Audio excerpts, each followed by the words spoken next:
All right, so today we're going to be focusing on the savings section of our budget calculator. And so what we have so far, here's our income section. That will be in the first recording. Then we dealt with the expenses section with fixed, flexible, and luxury expenses. We dealt with that in the second recording. What we're going to be doing today is the smallest section. It's just this guy down here. We're going to be focusing on the savings section. This is the leftovers. So essentially, again, kind of the generalization of what's going on with the budget. The fundamental concept here is that you're going to have money coming in. You're going to be spending money. Ideally, you're going to have money left over. Okay. And so that money that's left over is what we consider what we would consider like emergency expenses, what we would consider to like long-term savings goals, and what we would be using that stuff for just that extra stuff, right? And particularly the emergency expenses.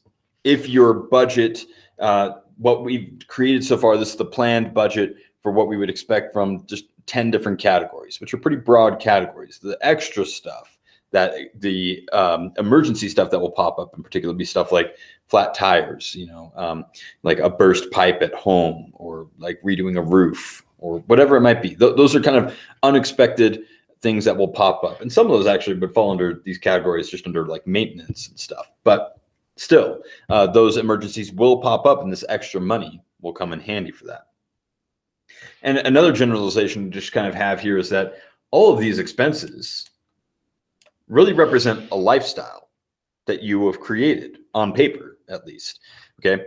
This lifestyle you've created, that last week you put in percentages, and those percentages were at this point just kind of guesses as to like where you think you'd be prioritizing your money. But whatever you end up having, like whatever you actually end up spending, that will represent your lifestyle on paper. What you actually spend will be your real lifestyle. This is the theory lifestyle, right? And so this represents like that day-to-day, that comfort, that like what you can expect to spend month in, month out of your lifestyle. Keep using that term lifestyle. And that's important because that extra stuff, the savings section, will represent the stuff that's above and beyond your lifestyle. Okay. You'll notice that we do have a vacation category factored in here. We do have fast food and restaurants, shopping, gifts and donations, all those luxury expenses. We're planning for that on this budget spreadsheet. So that's part of that lifestyle. Again, I'll say it again. The saving stuff is the above and beyond. All right. And why does that matter? Because there will be things that you have that are long-term goals, whether they're major purchases, like say you're refurnishing your house or first time buying furniture, whether it means you're buying a car outright. Many of you guys have a car that you use now, whether you inherited it from an older sibling, or your parents are letting you use one of their cars, or whatever it might be. And maybe it's not like your choice. It wouldn't have been your first choice as a car, right? And so you're already starting to think about like, when can I get my car that I actually want? When will I have my car, as opposed to inheriting someone else's, right? And so that would be kind of that above and beyond purchase. Now, here's the thing, particularly when it comes to a budget, right? For these expenses that we've put in here, that's our day-to-day lifestyle, right? Now, if you were to just put 100% of all your money into that lifestyle, your day-to-day would be comfortable. But then when an emergency popped up, or a major purchase popped up, like maybe you did have to buy a new car, okay, or you were going to move into an apartment or something like that, then that can sneak up on you. And all of a sudden you really do have to make tough choices. Like, all right, well, within my comfortable lifestyle, I do have to make sacrifices. So make sure I can make that purchase. The importance of a budget, particularly having leftovers in that budget, savings in that budget, is that by having that money that's set aside every month, every year, whatever it might be, is that when those items do pop up, and they will pop up, okay, car will not last forever. You will ultimately need to get another car at some point, right? You'll probably not be living with your parents for the rest of your life. I sure hope not. It'd be nice from an expense standpoint, but I would imagine from a comfort standpoint, you would probably prefer a different situation. But whatever it might be, whatever is down the road, if you have this money that's being set aside, then your lifestyle does not need to change or adjust because you have this savings, this chunk of money that you've been setting aside and planning for. So that even something like giving gifts to your family and friends, or going on a vacation every single year, you don't have to make compromises there because you've already planned for them and have the money set aside. That is the power of the budget. So let's jump right into the calculator portion right here. Again, the general concept here is I'm going to be making money, called net income, and I'm going to be spending that money, called expenses. I should have some money left over, which we'll call savings. That's the general concept right now. So let me zoom out a bit just so you can kind of see what's going on. It's a little bit easier to see this visually, the part I'm about to do. But down here in savings, we'll have this box right here, net income. This will literally be a copy and paste from an item we've actually already created on the spreadsheet. So this box right here next to net income is just, again, going to be a copy and paste from what we had above, the net income in our income section.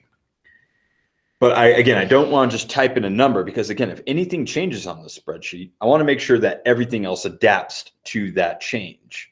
And so I'm going to create an equation here. It's going to be the simplest form of an equation. It's just going to be a copy and paste between two boxes, but still an equation. So I'll start with an equal sign. And all I want to do is have this net income box match this net income box from above. And really that's just so I can see it down below at the savings without having to scroll up and down every time I want to do something. So it's just more of a convenience thing. But if I hit enter, it'll just copy and paste that number. So as the numbers change, as that net income changes, when you get raises or different changes in income, that will automatically be applied down below for the savings section as well. Okay. So what we have so far is we just have this net income. Let me zoom in a little bit. So now we have this net income. Again, this represents the money that we're making. Again, it's important that's net income, the money after taxes, because if I never factor in taxes, that is technically an expense. It's an expense to the government, right? And then typically for your paychecks in the future, it will automatically come out. So you don't want to be putting in what your gross income is. You want to be putting in net income because that's the cash you'll have in hand, the cash that will be deposited into your bank account, the money you will literally have, as opposed to this government money that will be going off towards other things that you don't have control over, right? So net income is done. Expenses. This is the entire thing that we did yesterday, okay, for our expenses module. Expenses are all of these items, all right? And so with the money I'm spending, this is just going to be like a summary box, right? We have all these different categories. We have 10 different categories, which seems like a lot, but what you'll find in your own personal budget, you'll be able to split these up into their own things in the future, and there could be dozens of categories. But for us, we'll have a simplified 10 category version. But even that's a lot of stuff altogether. So expenses, we'll just summarize that by adding up each of those expense categories all together. Just have like, all right, net income is all this money I'm pulling in a year. All my expenses together is all the money I am planning on having go out throughout the year. So then I can find out what I have left over per year. So expenses, we're going to add up a bunch of boxes. Now, let's just jump right in it. So equals, we'll start our calculator, and we're just going to add up each of these boxes. So my home category for the year, I click on that box, right? So whatever number's in there, however it changes over time, whatever is in that box will be part of my expenses. And I'm going to put in an addition symbol, right? And put in an addition symbol, and I'm just going to start working my way down this line.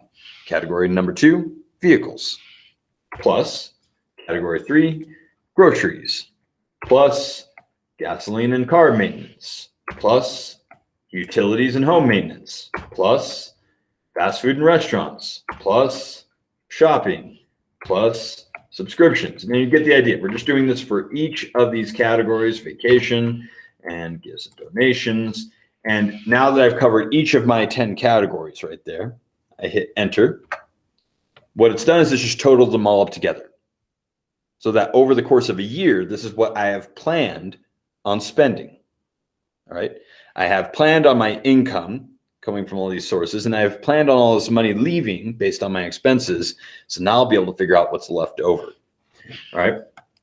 So let me highlight that again. Let me zoom in real quick so you can kind of see that equation a little more close up. So this is, again, is the expenses box in our savings section. And here is that equation. You'll notice that when I highlighted it, it automatically highlighted all those categories again, but it's just adding up each of those boxes. All right. So next thing I want to do, again, the generalization here is that I have money coming in, I have money leaving. What do I have left over? Well, mathematically, it's actually another simple operation, subtraction. I have money I'm making. Hopefully, the money you're spending is less than the money you're making so that you do have something left over. If ever your expenses are more than what you are making, you need to make some serious adjustments. Either you need to get a new job that pays better, or two, you need to spend a lot less in some other categories. Okay. So anyway, for my savings, this will represent that leftover amount. I'm going to create an equation here. It's a simple equation. It's just going to be a subtraction problem, but start with an equal sign. I'm going to take my money that I'm making, which hopefully will be bigger, and I'm going to subtract the money that I'm spending, again, hopefully smaller, hit enter. So what does that number mean? That means on a year-to-year basis, based on this budget, based on that income, I will have about $2,600 every year that is just leftover money. That all those expenses represent that lifestyle, that day-to-day lifestyle that I've planned for the year, okay? Based on my percentages that kind of represent my lifestyle. I keep saying that word lifestyle. Okay, that represent what I will be doing, my habits, my interests, my passions, okay, my needs. And this $2,600 is the above and beyond. That will be able to go towards emergencies, that will be able to go towards major purchases and stuff. That's still true. But now I know that number, which is very valuable. Okay, so now these last two squares, goal and years. Now a goal, this is, a lot of us have kind of short-term minor goals, okay? Maybe you're looking into getting like the new PS5 or new Xbox, okay? Maybe you're looking into saving up to like buy a TV or couch, bed. Like those are relatively small goals, things that you could save up short-term, probably pull it off in a few months sort of thing, maybe within a year. Bigger goals, like purchasing a car, getting your own place, refurnishing an entire house, okay? A dream vacation, which is one thing we're going to explore when we get back from winter break in a few months, okay? Those are long-term goals. So this, like, again, all the expenses so far represent kind of the day-to-day habits and interests that you have. The savings will go towards that long-term thing that you want to pull off more rarely. Now, keep in mind, again, like vacation, I talked about a dream vacation. That's more of like that once in a lifetime, like a rare event sort of thing. We're already planning on, with this category right here, we're already planning for vacation stuff year in, year out. So those could represent like road trips, hotel trips, small plane flights and stuff like that, depending on what kind of budget you have over there. My brother's category is really massive right here. So you can plan for bigger vacations, bigger trips year in, year out. So he had to sacrifice in other areas to do that. For this long-term goal, this will be something that we're talking about like every 5 to 10 years.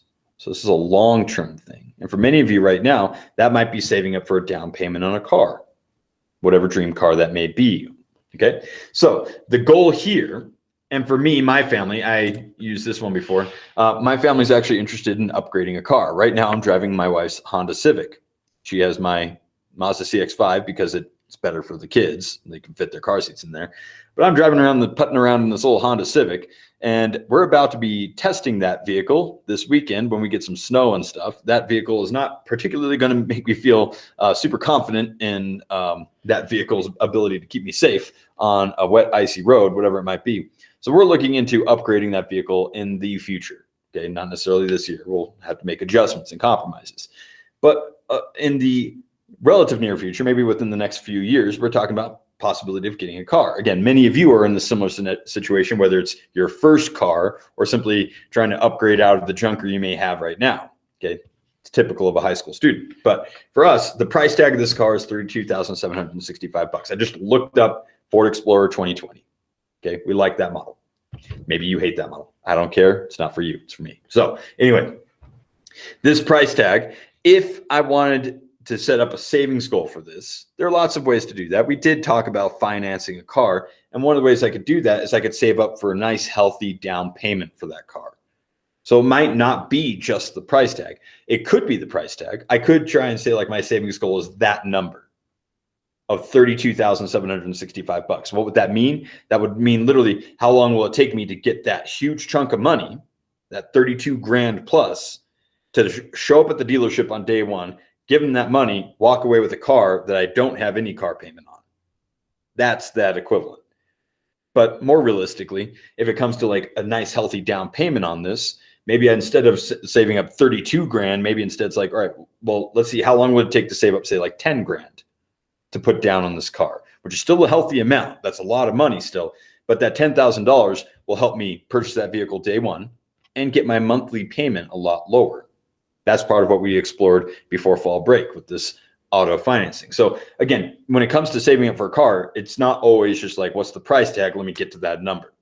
For the sake of this demonstration, let's figure out how long it would take for me to save up $32,765 to show up day one, walk away with that car fully paid off.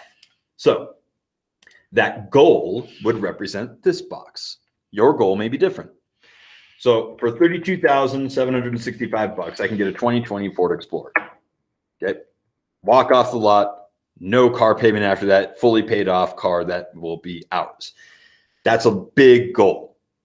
And so how do I figure out, based on the savings that I'll have every single year, that's how long will it take me to achieve that goal? Because there's a hefty price tag there.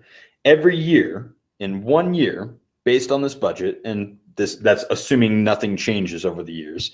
Okay, and things will definitely change. Hopefully you're getting raises and stuff like that and making more money, so the time will reduce over the years. But in 1 year, based on the spreadsheet, I'll have $2,600 left over at the end of the year to be applied towards this goal. So if I want to get to this goal price tag, how many years based on this spreadsheet will it take me to get there? That's another simple operation. If I have $32,000 I'm trying to save up for, and I have $2,600 that I got this year, how many of those 2,600s will it take before I get to that price tag? That's called division. So what I would do here is, again, create a calculator equals, I'm going to take that goal, whatever the goal may be, and yours may be different, and I'm going to divide, using that backslash symbol, by this savings amount that I have per year. Hit enter, and this number pops out. Now, my number was nice and clean. I did this in second period already, where I adjusted the decimal. Up here in the top menu, you can play around with the number of decimal places between these two symbols. So I can expand the number of decimal places. With this guy, you'll see that number start changing at the bottom. This is likely what you saw when you did it anyway. But I can reduce the number of decimal places too by going that direction. Okay, nice clean number right there.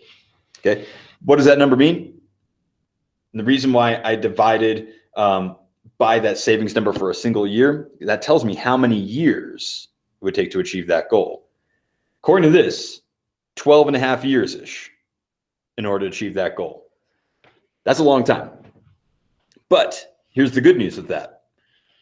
That means I did not have to change my lifestyle at all, my day-to-day habits or anything like that. If I changed nothing with how I went about my everyday, in 12 years, I could walk up to this dealership and just walk away with a car without having changed anything in my lifestyle. That's the power of this budget. Okay. And again, that number could represent anything. In this case, it happens to represent a car. And if I were to adjust that, say, to like a more reasonable down payment, and I'll see what happens to how long it takes me to save up. Maybe instead of the full price tag, instead I was like, well, let's just save up $10,000 to put it as a down payment. Now I can pull that off in under 4 years. Way more reasonable, right? And that means in 4 years, I can be like, all right, without changing my lifestyle again, I could walk up, buy this car. That would probably increase. I would have a car payment at that point, which would have changed some other stuff on the spreadsheet. But those are things to keep aware of. And again, that $10,000 could represent anything, like a dream vacation, okay? Or like a refurnishing of your house, or a down payment on a house, okay? These numbers can represent anything, but you will have a goal at some point, and it's useful to be able to figure out, based on how much savings, that extra money I have every year, how long will it take me to achieve that goal? Because it does take time for some of these things. And again, when we get here in January, we're going to talk about dream vacation stuff, where a lot of us think of it in terms of like the once in a lifetime. If I can pull this off, this bucket list item, if I can do that once in my lifetime, that's great. But if that's a $10,000 vacation, which is a pretty nice vacation, to be real, $10,000, right? And it takes, based on this budget, less than 4 years. Well, that's definitely not once in a lifetime, right? You could do that multiple times, which is a really cool feeling based on figuring out this budget that no longer is something, a dream, a wish. Now I can actually start planning for it and being like, all right, 4 years from now, I can pull off this dream vacation and do exactly the thing that I've wanted to do for so long. And then I could do it again 4 years after that. Okay.